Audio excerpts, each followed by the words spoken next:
కష్టాలు గాలి కుదిలేసి గాలి మోటార్లలో సీఎం మంత్రుల విహారాలు చేస్తున్నారని మాజీ మంత్రి హరీష్ రావు విమర్శించారు.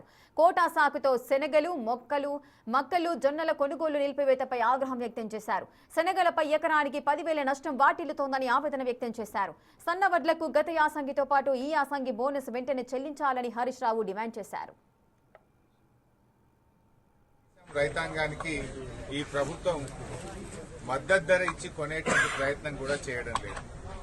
ఆనాడు ఎన్నికల ముందేమో అన్ని పంటలకు కూడా మేము బోనస్ ఇస్తాము, అన్ని పంటలకు కూడా బోనస్ ఇచ్చి కొంటామని చెప్పినటువంటి ప్రభుత్వం ఇవాళ కనీసం బోనస్ కాదు కదా రైతాంగానికి మద్దతు ధర కూడా ఇచ్చేటువంటి పరిస్థితి లేదు.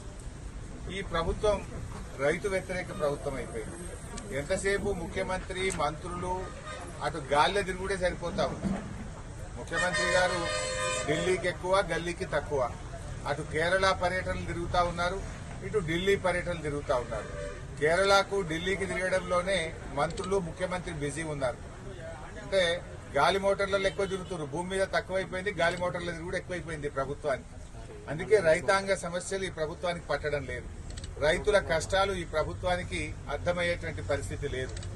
ఇలా క్షేత్రస్థాయిలో రైతులు చాలా ఇబ్బంది పడతా ఉన్నారు.